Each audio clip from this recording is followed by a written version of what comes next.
Pablo, ¿hay que hablar de enfermos? ¿Está bien denominarlos como enfermos sexuales o no son enfermos?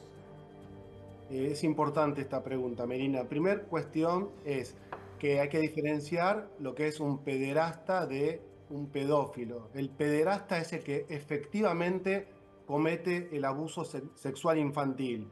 El pedófilo es el que habitualmente siente atracción sexual por niños y niñas y puede ser que también esté dentro de lo que es el tráfico de pornografía infantil. Pero hay que aclarar esto.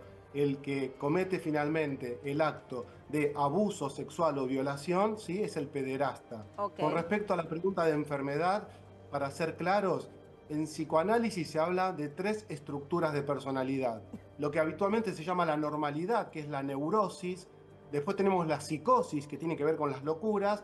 Y por último, las perversiones. Las perversiones, donde entran en general los pedófilos y los pederastas, los violadores, son enfermos que no tienen soluciones para toda la vida esa persona. Es una estructura que se sostiene en el tiempo, no se cura con una medicación y tampoco hacen terapia, porque lo más complejo de esto, Melina, es que no se quieren sanar. Cuando una persona sufre, tiene una neurosis o una persona sufre de algún trastorno ligado a, no sé, a una alucinaciones o delirios que tiene que ver con la psicosis, con ayuda psicológica y psiquiátrica, que muchas veces la aceptan, se pueden ir curando. Un pedófilo, un pederasta, un abusador, alguien que está tomado por una Lo que pasa perversión, no se quiere sanar, Melina, Lo no, que no va pasa a ir al psicólogo. que yo te hacía esta pregunta porque recién lo conversábamos con el doctor Tripoloni, que hizo un posgrado en psiquiatría forense, y decía, cuando a veces nos referimos a los enfermos,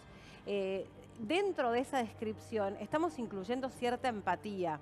Podemos empatizar en algún sentido, porque por ejemplo luego sabemos que estas personas también, en su gran mayoría de los casos, han sufrido violencias sexuales o abusos sexuales. Sin embargo, no podemos sentir empatía por estos seres. No No, debemos empatizar con estos no, seres.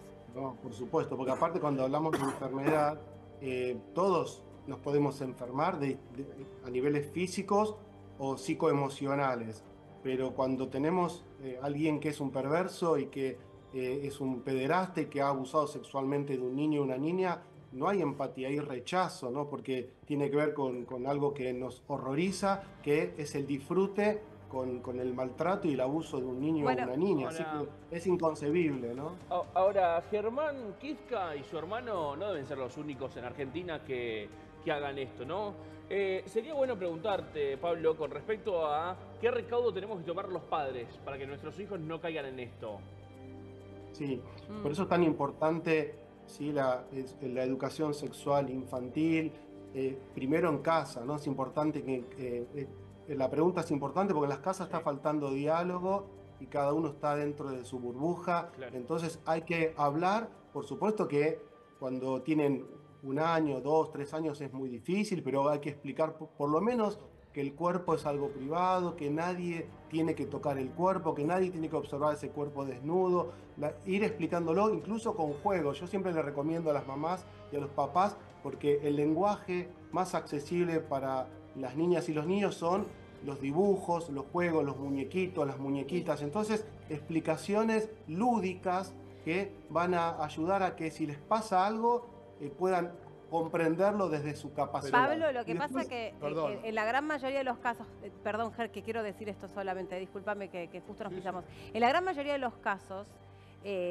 cuando son víctimas de pederastas o de pedófilos, hay un pacto de silencio que se les impone, porque muchas veces estos abusadores le dicen no vas a contar nada porque te puede pasar tal o cual cosa. bien, bien, muy bien. Entonces hay que Melin, estar atentos a las pautas de Bueno, conducta, ¿no? Más que lo que claro, puedan ah, decir sí, o contar sí. o dibujar. Si se No, orinan, porque si no sí, sí, duermen bien, si no comen. lo que pasa es que la primera pregunta, Melina, tenía que ver con cómo, digamos, más desde la educación, cómo prevenir. Claro, Ahora, cuando ya sucedió algún acto de abuso sexual infantil, claro, hay indicadores psicoemocionales y físicos que también eso hay que educar a los adultos que tengan la capacidad de registrar. Entonces es claro. importante prestarle atención a tu hijo y saber si hay alteraciones en el sueño, si se ponen regresivos, si ya habían, ¿no?, logrado no hacerse pis y caca y vuelven a hacerse, si empiezan a